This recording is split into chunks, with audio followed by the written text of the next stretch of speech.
যত সাকসেসফুল এতটাই বিজি, তো আপনারা একটু সময় আমরা একটু সময় নষ্ট করতে চাই না, এবং কোনো মোবাইল যেন না বাজে। So ladies and gentleman, put your hands together. একটু উঠে দাঁড়িয়ে জোরে জোরে হাততালি দিন, খুব জোরে, আরো জোরে। আপনারা যত হাততালি দেবেন স্পিকার তত উত্তেজিত হবে। Put your hands together and help me welcome on stage founder Double Diamond, Kiriti and Shashwati Dasgupta on stage. Thank you. বসুন বসুন বসুন বসুন। সো আমাদের থেকে তরফ থেকে good evening and happy new year সবাইকে। আর নাম শুনলেন কিরিটি শাশ্বতী, প্রফেশনালি দুজনে ইঞ্জিনিয়ার, সেটাও শুনেছেন।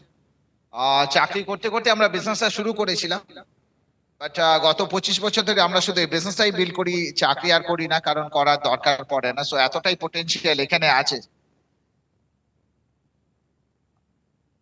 বাট কি হয় না, সমস্ত কিছুতে একটু চোখ কান খোলা রাখতে হয়। যে কোনো সাকসেসফুল হতে গেলে একটু চোখ কান খোলা রাখতে হয়। তো আমার তো চোখ কান দুটোর একটাও খোলেনি, তো শাশ্বতী খুলিয়েছিল, তো আমি শাশ্বতীকে দেবো আগে। বাট আমি একটা স্টোরি বলি, ঠিক আছে? একটা অফিসে ইন্টারভিউ হচ্ছে। সো আইটি ডিপার্টমেন্টে লোক নেওয়া হবে। তো একজন দরজা খুলে just may I come in বলে কিছু একটা বলতে যাচ্ছিল, বলে ঠিক আছে চুপচাপ এখানে বসো বসো, চেয়ারে বসিয়ে দিয়েছে। তো কিছু একটা বলছে, শোনো তোমার কথা শুনবো, আগে তুমি বসো, আমাদের কথার উত্তর দাও। এবার ও কিছু বলতে পারছে না, চুপচাপ বসে পড়েছে। তো বলছে, দেখছে যে এই ঘরটাকে একটু ডেসক্রাইব করো। তো বলছে স্যার ভীষণ ভালো, চেয়ার টেয়ার গুলো খুব ভালো, সবাই ওয়েল ড্রেসড, কার্পেট ভীষণ সুন্দর, এসি পারফেক্টলি যেরকম থাকার সেরকম আছে, পারফেক্ট। বলছে কিন্তু সামনে যে কতগুলো টুকরো টুকরো কাগজ এরকম ছড়িয়ে ছিটিয়ে আছে, স্ক্রিবল করা, এটা তোমার চোখে পড়েনি? বলে স্যার চোখে পড়েছে, কিন্তু আপনার ডান দিকে যে ভদ্রলোক আছেন না, আমি বললে পরে ওনার খারাপ লাগতো। বলছে স্পট অন। কিভাবে করে বুঝলে যে ওই ভদ্রলোকই করেছে? বলছে স্যার আপনাদের সবার খাতা টাতা তো সমস্ত কিছু ঠিকঠাক আছে, কিন্তু ওই ভদ্রলোকের সামনের ওপরে পাতাটা ছেঁড়া আছে এবং সেটা তেড়া করে। তার মানে যদি কেউ করে থাকেন তাহলে উনিই করেছেন। অসাধারণ। তারপরে জিজ্ঞেস করেছে, আচ্ছা আমাকে একটা জিনিস বলো, এটাকে পরিষ্কার করতে হবে। বলে ঠিক আছে। বলে স্যার যিনি পরিষ্কার করেন তার নাম কি? বলে মেয়েটিকে ডেকে আনো। বলে তার নামটা বলবেন? তো এরা সবাই চুপ, চারজন সবাই চুপ, কোনো কথা নেই। তো বলছে বুঝতে পারছি স্যার, এতদিন ও সার্ভিস দিচ্ছে কিন্তু ওনার নাম আপনারা জানেন না। এনিওয়ে আমি বাইরে গিয়ে জিজ্ঞেস করে কিছুক্ষণ পরে বলে বাসন্তী এসে একটু পরিষ্কার করে দেওয়া। পরিষ্কার করে দিয়েছে। তো ওদেরও মনে হয়েছে যে এরকম ভাবে টেক কেয়ার করে এরকম একটা ছেলে আছে, এরকম সব দিক আজকে পাওয়া যায় না। তারপরে বলছে তোমাকে বেশি কিছু কোশ্চেন করবো না, একটা কোশ্চেন করবো, এর মধ্যে বস কে আমাদের এই চারজনের মধ্যে? বলছে দেখুন, এই যে আপনার বাঁদিকে যিনি বসে আছেন, আপনারা সমস্ত কিছু ওনার সাথে কথা বলছেন, দেখে মনে হবে যে উনি বস, কিন্তু আসলে উনি বস না। আমাকে কনফিউজ করার জন্য ওনাকে রাখা হয়েছে। আর এই যে একদম এক্সট্রিম রাইটে যিনি আছেন, একটাও কথা বলেননি, উনি হচ্ছেন অ্যাকাউন্টস এর হেড। উনি তখনই মুখ খুলবেন যখন আমার মাইনের কথা আসবে। আর এই যে ভদ্রলোক খুব কম কথা বলেছেন, একবার কি দুবার কথা বলেছেন, কিন্তু যখনই কথা বলেছে সবাই আপনারা ওনার দিকে তাকিয়েছেন। He is the boss. ফাটাফাটি। তো বলছে এবার ঠিক আছে আমরা বাকিটুকু দেখে নিচ্ছি, ভাই দেব স্যার আর কিছু জিজ্ঞেস করবেন না? আর কোনো টেকনিক্যাল কোনো জিনিস বা এমনি কোনো জিকের কোনো কিছু জিনিস বলে না, তোমার এত অবজারভেশন পাওয়ার এত ভালো, আমরা ওইরকমই একজন লোক খুঁজছিলাম।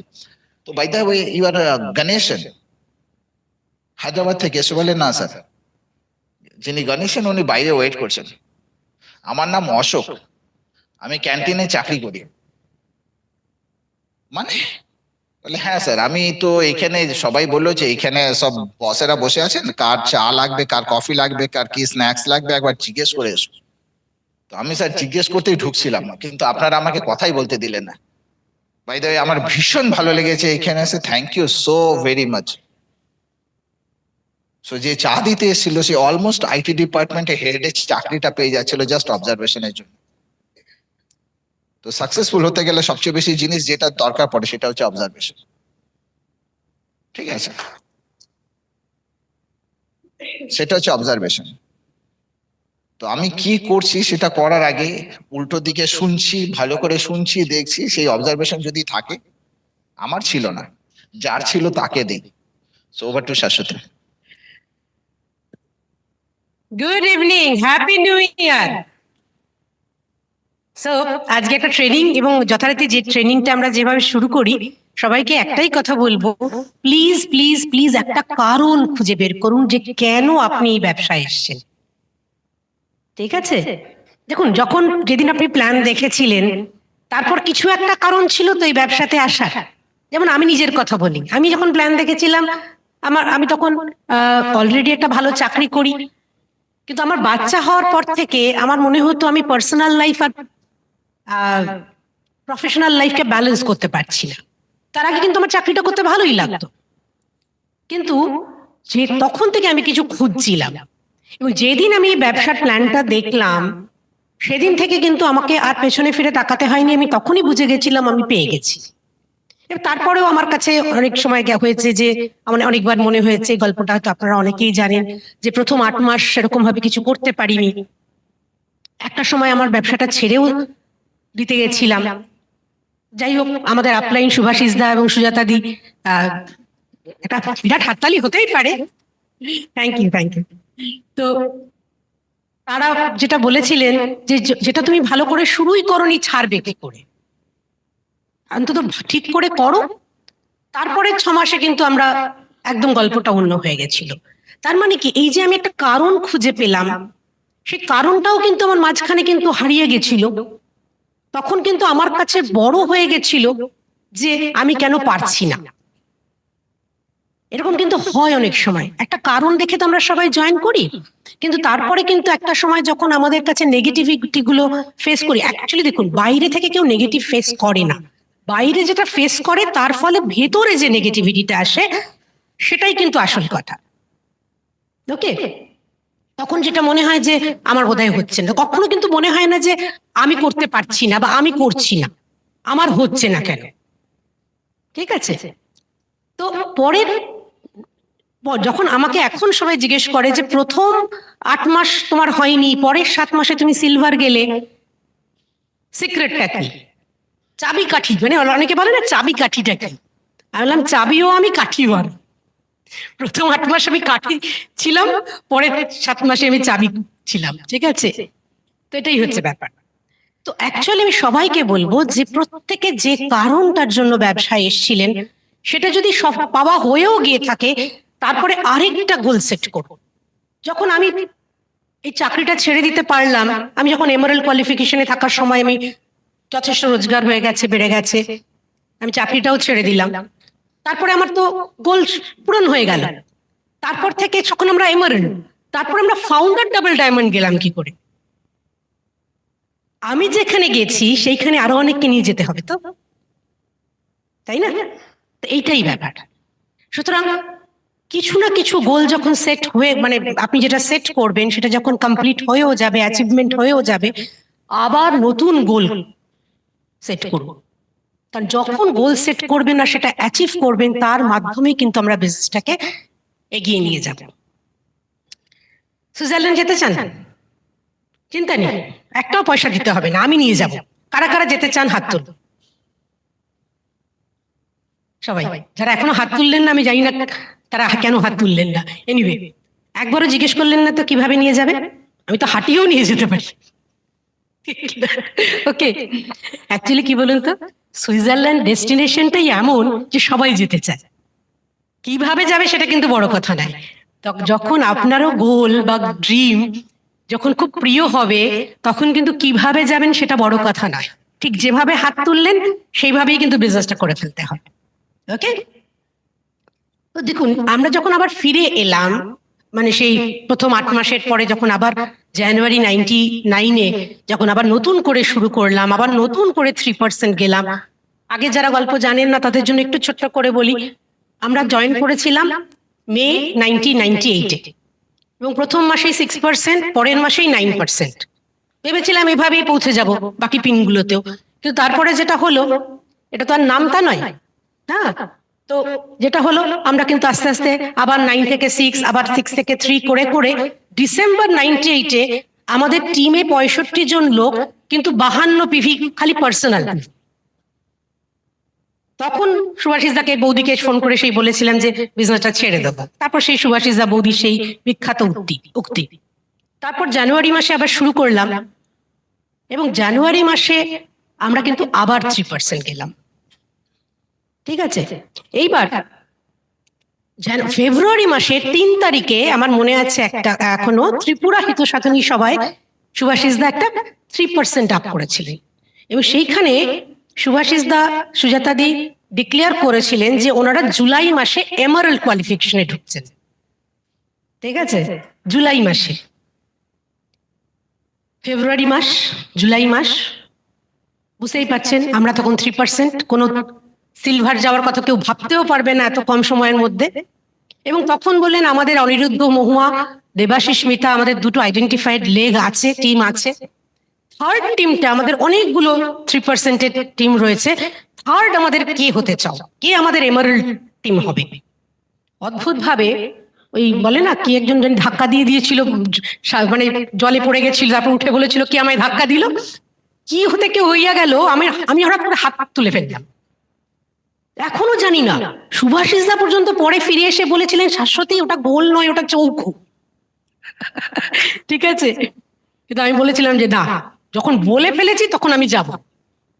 এবার সেই 3% জানুয়ারি মাসে থেকে ফেব্রুয়ারি, মার্চ, এপ্রিল, মে, জুন, জুলাই, সত্যি আমরা কিন্তু সিলভার গেছিলাম জুলাই, এবং খালি সিলভার যাইনি, জুলাই থেকে একদম টানা ডিসেম্বরে প্ল্যাটিনামশিপ কমপ্লিট করি, এবং ফাউন্ডার প্ল্যাটিনাম যেতে যেতে আমরা কিন্তু এমারাল্ড কোয়ালিফিকেশনও ঢুকে গেছি।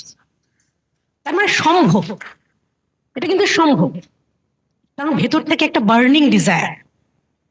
এবার কি হয়েছিল বলুন তো, এতটা স্পিডে করতে পারলাম কি করে? কারণ ওই যে আপলাইনের ড্রিমের সাথে নিজের ড্রিমটাকে ট্যাগ করে নেওয়া।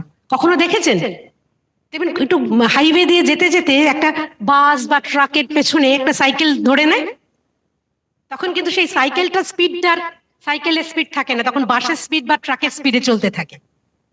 তো আমরাও কিন্তু তাই ছিলাম, আমরা হতে পারি একটা সাইকেলের মতন, কিন্তু যেহেতু সুভাষিস দাস, সুজাতাদির ড্রিমটা ছিল ট্রাকের মতন বা বাসের মতন, আর সেই ড্রিমের সাথে আমরা ড্রিমটাকে ট্যাগ করে নিয়েছিলাম বলে আমরাও কিন্তু এত তাড়াতাড়ি সেখানে পৌঁছে গেলাম।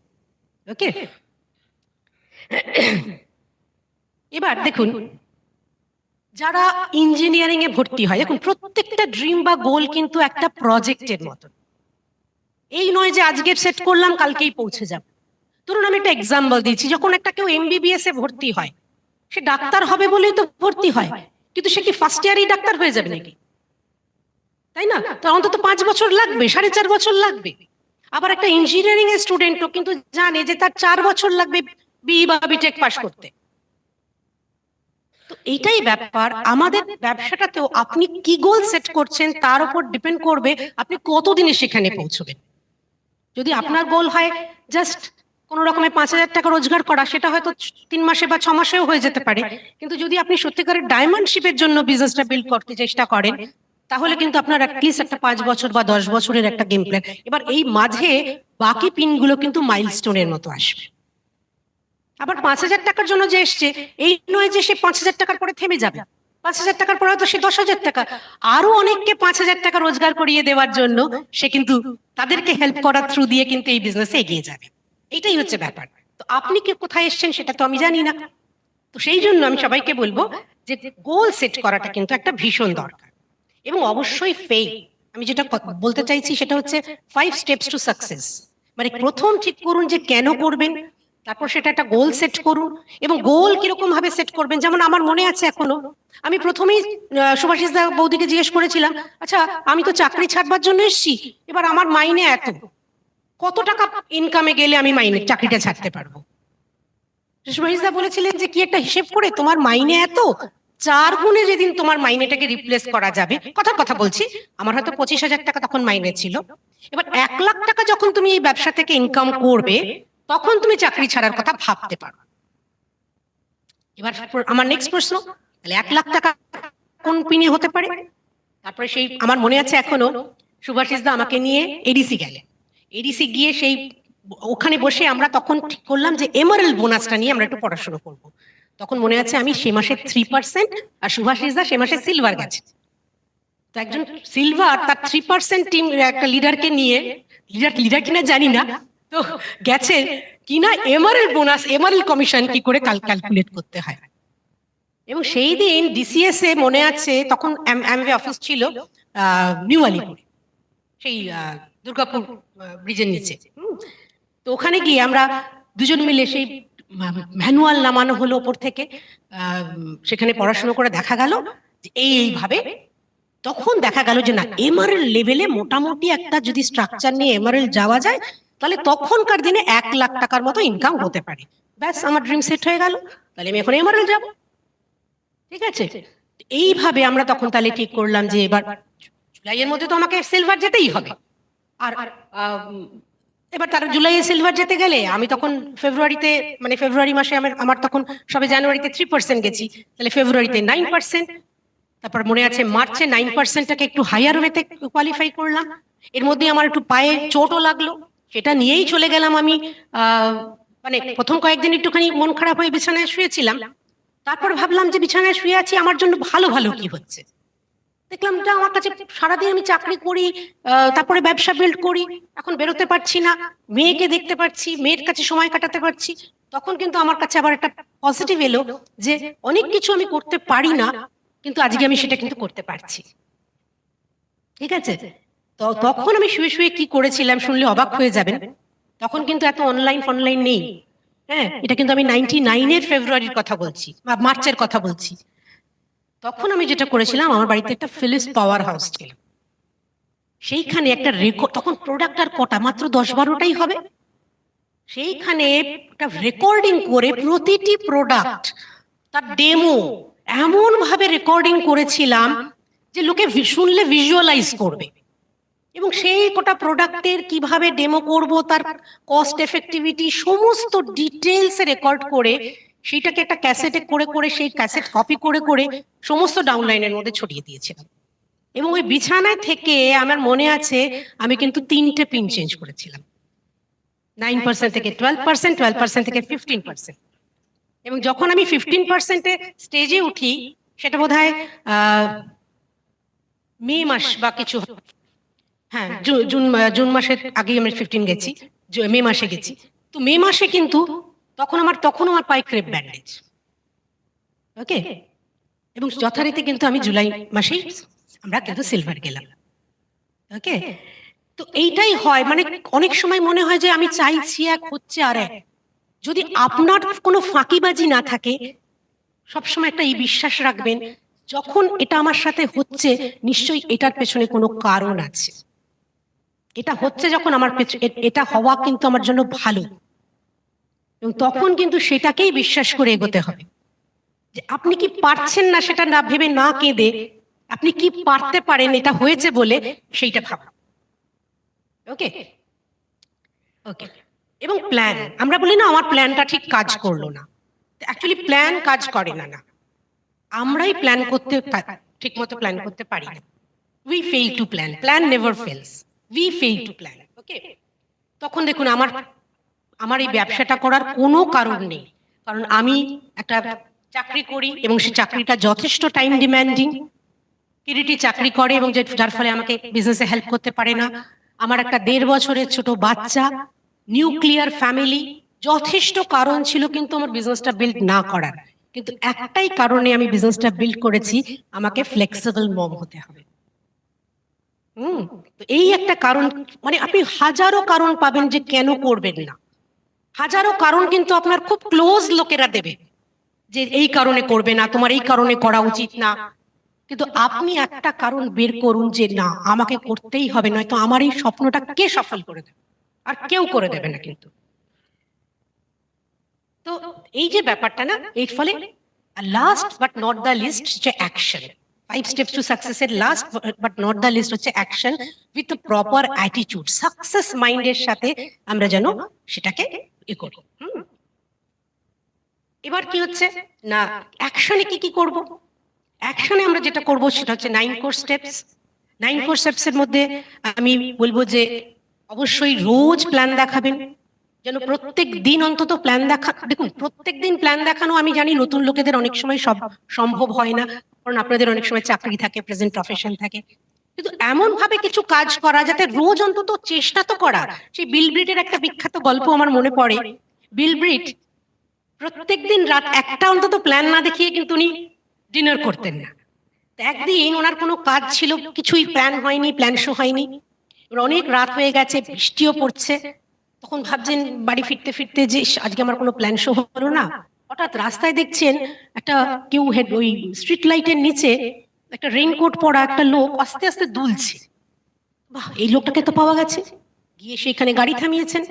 তো গাড়ি থেকে নেমে বলছেন যে, তারপর নেমে দেখছি দাঁড়িয়ে তো অত মাতাল। হ্যাঁ, তখন বলছে যে আচ্ছা ঠিক আছে পেয়েছি, একেই দেখাই। তো গাড়িটাকে বলছে আমার গাড়িতে এসো। তো বসিয়েছে, ও দেখেছে মাতাল, একটা জায়গা পাচ্ছিল না, বসেছে গাড়িতে এসে। বলছে আমি একটা বিজনেস করি, তোমাকে প্ল্যানটা দেখাবো। হ্যাঁ দেখাও। এবার দেখেছে, ও কার্ড নিয়ে চলে গেছে। কিছুদিন বাদে হঠাৎ করে বাড়ির কলিং বেল বাজছে। বিল ব্রিট তো প্ল্যান দেখে ভুলে গেছে। এবার দরজা খুলে দেখছি সেই মাতাল আরেক মাতালকে নিয়ে এসে হাজির। তো বিল ব্রিট তো ঠিক আছে, দেখিয়ে দিয়েছে একেও। তো এবার এরা দুজনই উধাও। কিছুদিন বাদে একটি ইয়াং ছেলে বিল ব্রিটের বাড়িতে এসছে, একদম ফুটবলের জার্সি পরা, ফুটবল হাতে নিয়ে বলছে যে ওই আমার আঙ্কেল, পাড়ার আঙ্কেল, মানে ওই কোনো একটা মাতালের কথা আর কি, আমাকে আপনার এই কার্ডটা দিয়েছে, বলেছে নাকি আপনি কি একটা ব্যবসা করেন। বলছে হ্যাঁ, তা ওকেও দেখিয়ে দিয়েছে। তো গায়েব হয়ে গেছে। কিছুদিন আর কয়েক বছর বাদে ওই ছেলেটি একটু বড় হয়েছে, তখন তার গার্লফ্রেন্ডকে নিয়ে এসছে। তখন বলছে যে আমি এখন ল পাস করেছি, আমার বিয়ে করব, এখন ওই প্ল্যানটা দেখতে চাই আরেকবার, এই আমার গার্লফ্রেন্ড। তো বিল ব্রিট প্ল্যান দেখিয়েছে এবং ওরা জয়েন করেছে। এই ছেলেটি ছিল পল মিলার, বিল ব্রিটের বিগেস্ট লেগ। কিভাবে পেলেন বিল ব্রিট? একজন মাতালকে প্ল্যান দেখিয়ে, তাই কি? Out of commitment. প্রত্যেক দিন যখন প্ল্যান দেখানোর কেউ কমিটমেন্ট করে, তখন সে কিন্তু এরকম ধরনের একটা লেগ পায়। ঠিক আছে, আমি একটা মজার গল্প বলি। এখানে সামনে সাগরিকা বসে আছে, ওর হাজবেন্ড অভিজিৎকে যখন আমি অভিজিৎ আমার ছোটবেলার মানে ইউনিভার্সিটির বন্ধু। তখনকার দিনে তো কোনো মোবাইল টোবাইল ছিল না। তো আমি কি করেছিলাম, আমি অভিজিতের ফোন নাম্বারটা আমার কাছে কোনোভাবে ছিল, ওরা তখন ব্যারাকপুরে থাকতো। তো ব্যারাকপুরের এক্সচেঞ্জ নাম্বার জানি, আর ওর নাম্বারে 1996 লাস্ট 4টে ডিজিট এখন মনে পড়ে গেছে, কিন্তু তখন ওই 996টা না ওপরে জল পড়ে গেছিল, তো ধেপসে গেছিল। এবার মনে আছে কোনো একটা ডিজিট ডাবল আছে, আর আরেকটা যদি 96 নাকি 69 মনে পড়ছিল না। তো অনেকবার ফোন করেছি ওকে, দেখি সবসময় রং নাম্বার হয়, আর ফোনটা রেখে দিই। যখন আমি আবার সেকেন্ড টাইম দারুণ করে লিস্ট বানালাম, প্রথম কথা তো সুভাষিসদাকে বললাম, সুভাষিসদা আমার তো 9 জনকে জয়েন করিয়েছি, যেখান থেকে 65 জনের টিম হয়েছিল, এখন তো আমার লিস্ট ফুরিয়ে গেছে। সুভাষিসদা একটাই কথা বলেছিলেন, তোমার লিস্ট ফুরোয়নি, তোমার ড্রিমের লিস্ট ফুরিয়ে গেছে, তো আবার লিস্ট বিল্ড করো। তো যাই হোক, আবার যখন লিস্ট বিল্ড করতে বসলাম, এবার অভিজিতের নাম্বারটা আমাকে পেতেই হবে। তো সেই দিন আমি পারমুটেশন কম্বিনেশনে ওই 996 এর কত কি হতে পারে লিখে নিয়ে আমি ফোন করতে বসেছিলাম, এবং 32nd নাম্বারটা ঠিকঠাক লেগেছিল। যদি 32 নম্বর বার ঠিকঠাক না লাগতো, আমি 32,000 বার সেদিন ফোনটা করতাম, এতটাই আমি এই ছিলাম। সেই লিস্ট থেকে যেমন অভিজিৎ এসেছে, সেই লিস্ট থেকে ওই তখনকার থেকে কিন্তু আমার কোনো আত্মীয় স্বজন জয়েন করেনি। তখন আমি না এত বেপরোয়া হয়ে গেছি যে আমার বাবার দিকের, মায়ের দিকের, শ্বশুর বাড়ির দিকে সব লিস্ট বানিয়েছি এবং 200-250 লোকের লিস্ট হয়েছে, যেখান থেকে ক্লোজ লোকেদের ফোন করেছি তা সবাই না বলে দিয়েছে। সেইখান থেকে ফোন করতে করতে করতে করতে করতে করতে আমার এক দুঃসম্পর্কে, মানে আমার একজন মাসতুতো বোন থাকে, মাসিকে ফোন করেছি। সেই মাসি আবার বলেছে যে মাসতুতো বোনের ফোন নাম্বারটা নিয়েছি। সেই মাসতুতো বোনের সঙ্গে বিয়ের দিনই আমার দেখা হয়েছে, বিয়ের পরে আর দেখা হয়নি। ওদের ফ্যামিলির কাউকে চিনিও না। তো মাসতুতো বোনকে ফোন করেছি, সে তো ফোন পেয়ে খুব এক্সাইটেড, তাহলে দিদিভাই কবে আসছো? আর আমি তো ওর জন্যই বসে আছি, এই রবিবারই যাচ্ছি। রবিবার চলে গেলাম নৈহাটিতে। মাসতুতো বোন তার বরের সঙ্গে আলাপ হলো, তাদের খুব সুন্দর ফ্যামিলি, 2টি ভাই, 2টি বউ, তাদের আবার 2টো বাচ্চা হয়েছে, বাবা মা শ্বশুর শাশুড়ি সব একদম দারুণ ফ্যামিলি। সবাই মিলে খুব খুশি হলো। ওদেরকে আবার আমরা কিন্তু ইনভাইট করে চলে এলাম। ওরা পরের রবিবার আমাদের বাড়িতে এলো। তো আমি তো এবার ওই রবিবার তো আমরা পরে খাওয়া দাওয়ার পরে একটু কথায় কথায় একটু ছোট করে প্ল্যানটা দেখিয়েছি, তো মোটামুটি একটা বলা হয়ে গেছে। পরের রবিবার যখন এসছে তখন ওই ছেলেটিকে নিয়ে, মাসতুতো বোনের সবে ছোট একটা বাচ্চা হয়েছে, ও বাচ্চাকে ঘুম পাড়াচ্ছে, ও থাক, তুমি আমার সঙ্গে চলো। তো আমরা দুজন মিলে ওকে নিয়ে সেদিন তীর্থঙ্কর পড়ার একটা মিটিং ছিল মহাজ্যোতি সদন অ্যানেক্সে, ঠিক আছে, ফেব্রুয়ারি মাস 99। ওকে, এমন ভিড় হয়েছে আমরা তো গিয়ে ঢুকতেই পারছি না। তো আমি যাই হোক কোনো রকমে আমাকে ঢুকিয়ে টুকিয়ে মেঝেতে আমি ওই ভদ্রলোককে নিয়ে বসলাম, সিটে জায়গাই হলো না। ওইখানে ওই এক্সাইটমেন্ট দেখে বেরিয়ে উনি বললেন যে দিদি আমি করবো। সে আজকে ফাউন্ডার এভারেল এখানে বসে আছে, অসীমেন সোনালী ঘোষ। তার মানে সেই মাসেই আমরা 2টো লেগ পেয়েছিলাম আউট অফ জাস্ট কি বলবো, ডেসপারেট হয়ে লিস্ট বিল্ড করার জন্য। তো যখন আপনি ডেসপারেট হয়ে লিস্ট বিল্ড করবেন না, তখন কিন্তু আপনি এইভাবেই পাবেন। তো 9 কোর স্টেপসে যেটা বলার, যে প্রথম তো প্রত্যেক দিন প্ল্যান দেখানো, তারপর হচ্ছে অবশ্যই 100% প্রোডাক্ট ইউজ রয়েছে, আর